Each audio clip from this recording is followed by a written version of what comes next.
Hello friends, welcome to my YouTube channel CR on Akshay. In today's video, we are going to review an IPO of ISEP Small Finance Bank Limited. Detail में जानेंगे आज की इस video में IPO के बारे में, company के बारे में, कंपनी के प्रमोटर के बारे में, कंपनी का pre issue share holding promoter का क्या था, पोस्ट इश्यू क्या रहने वाला है, की रेशियोज क्या है, वो डिटेल में जानेंगे आज की इस वीडियो में. So I would request you to watch the video till end so you can get complete clarity about this IPO. Before we begin an IPO review, let me know in comment section whether you got an allotment of sell over IPO or not. I applied in retail category and HNI category both. Out of that, I got an allotment in retail category. Let me know in comment section आपको कौन सी category में allotment मिला है. Before we begin this review, let me make one disclaimer before you that this video and presentation is only for education purpose. You must consult your financial advisor before investing. कोई भी stock, bond, mutual fund, share या IPO में आप पैसा लगाते हो तो आपको फाइनेंशियल एडवाइजर से कंसल्ट करना चाहिए या फिर अपना खुद का ड्यू डिलिजेंस करना चाहिए. किसी वीडियो, मैसेज, ग्रुप में जो मैसेज आते थे उस पर ब्लाइंडली रिलाई नहीं करना चाहिए. This is one disclaimer which I wanted to make before beginning an IPO review. First of all business के बारे में जानते हैं.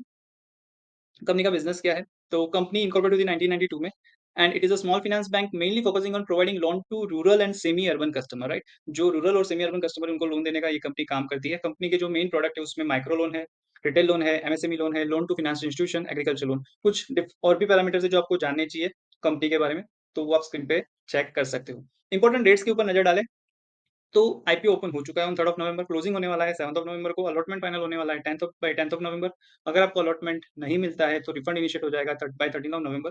डीमेट में शेयर्स क्रिएट हो जाएंगे अगर अलॉटमेंट मिलता है तो by 15th of November. Company ने टेंटेटिव लिस्टिंग डेट रखा है 16th ऑफ नवंबर का. राइट, अभी कुछ की स्ट्रेंथ के बारे में जो आपको जानना चाहिए वो आप स्क्रीन पे चेक कर सकते हो. देयर आर 4 की strength which you must understand about this company.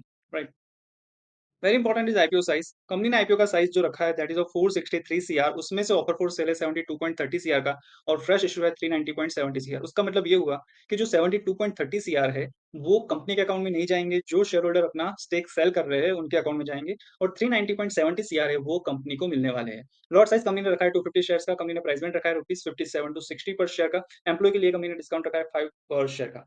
अगर आप रिटेल में अप्लाई करते हो तो आपको कट ऑफ प्राइस पे अप्लाई करना है. राइट, और अगर आप एचएनआई या big HNI, small HNI category में अप्लाई कर रहे हो तो आपको कंपल्सरीली 60 डालना है. राइट, ये आईपीओ बीएसई एनएसई दोनों पे लिस्ट होने वाला है और कंपनी का शेयर का फ्रेश वैल्यू है दैट इज ₹10 पर share. Now very important is objective of IPO. कोई भी आईपीओ में अप्लाई करते हो तो सबसे पहले आपको जानना जरूरी है कि ये आईपीओ का ऑब्जेक्टिव क्या है, कंपनी को पैसा क्यों चाहिए. राइट, तो एज वी हैव डिस्कस जो ऑफर फॉर सेल है उसमें कंपनी को कुछ नहीं मिलेगा. जो फ्रेश इशू है उसमें जो कंपनी को पैसा मिलेगा वो कंपनी कहाँ यूटिलाइज करने वाली है वो आपको प्रोस्पेक्टस में ऑब्जेक्टिव ऑफ आईपीओ कैटेगरी में मिल जाएगा. तो कंपनी जो भी फंड रेज कर रही है वो कंपनी यूज करने वाली है ग्रोथ पर्पस के लिए. आप स्क्रीन पे रीड आउट कर सकते हो.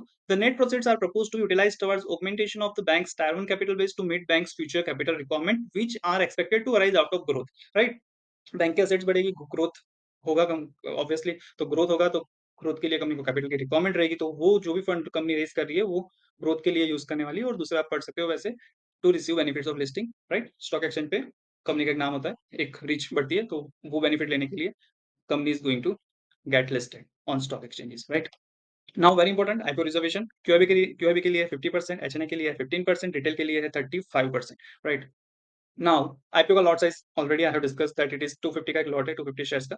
उसमें आप रिटेल में मिनिमम मैक्सिमम, एचएनआई में स्मॉल में मिनिमम मैक्सिमम, बिग एचएनआई का क्या क्या रिक्वायरमेंट है, कितने शेयर्स अप्लाई करने हैं वो आप स्क्रीन पे चेक कर सकते हो. रिटेल में अप्लाई कर रहे हो तो आपको एक ही लॉट के लिए अप्लाई करना है क्योंकि और सबसे हो चुका है आईपीओ. राइट, तो ज्यादा अप्लाई करने का कोई सेंस नहीं है, अननेसेसरी आपके पैसे ब्लॉक हो जाएंगे.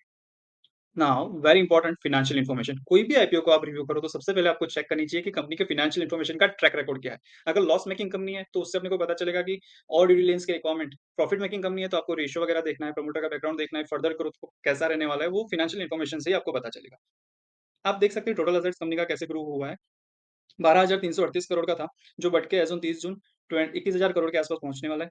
कंपनी का रेवेन्यू आप देख सकते हो 1768 सीआर से बढ़ते बढ़ते FY 23 में 3141 सीआर का हो चुका है और अभी फर्स्ट क्वार्टर में ही 1000 करोड़ के आसपास हो चुका है. सो यही पेस से कंपनी बढ़ती है तो 4000 करोड़ तक कंपनी इस साल पहुंच जाएगी. प्रॉफिट आफ्टर टैक्स 105 करोड़ का था. यहाँ पे हिट हुआ था FY 22 में 54 सीआर का. उसके बाद वापस कंपनी को ग्रोथ अच्छी मिली है दैट इज ऑफ 302 सीआर और अभी 130 करोड़ का हो चुका है. तो अगर यही पेस से कंपनी आगे बढ़ती है तो 450 करोड़ प्लस कंपनी का प्रॉफिट इस साल में बुक हो सकता है.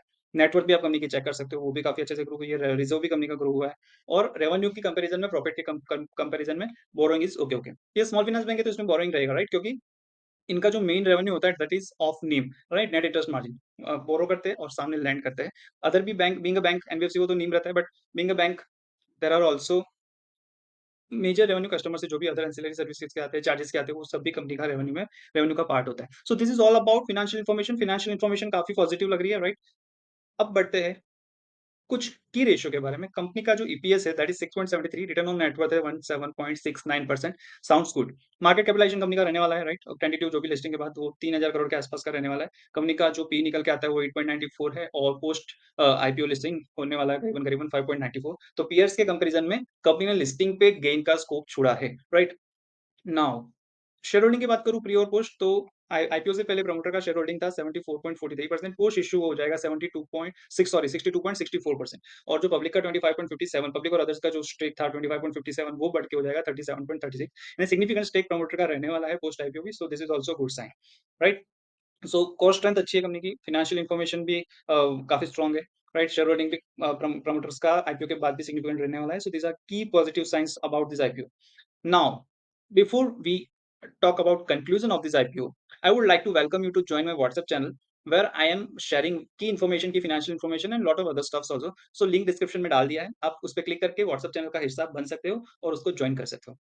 Now coming to conclusion of this IPO, whether you should apply or avoid, right? So this IPO is good for listing perspective क्योंकि कंपनी का जो पी निकल के आता है पीएस की कंपैरिजन में वो सही है। कंपनी ने लिस्टिंग के लिए जो भी शेयर होल्डर्स है, जो आईपीओ में अप्लाई करेंगे, उनको जो भी अलॉटमेंट मिलेगा, उनके लिए लिस्टिंग का स्कोप छोड़ा है। करीबन-करीबन 25% टू 30% का लिस्टिंग गेन का एक्सपेक्टेशन बना हुआ है, अगर मार्केट सही रहा तो, right? This is my personal opinion. You can also make your opinion and let me know in comment section. As far as long term is concerned, जो कंपनी जिस सेक्टर में ऑपरेट कर रही है, राइट? वो सेक्टर काफ़ी अच्छा है। So for long term perspective also you can apply. So for listing perspective, it is a must apply IPO. If 25 to 30% gain is good to you, and for long term also this is a must apply. So thank you for watching the video till end.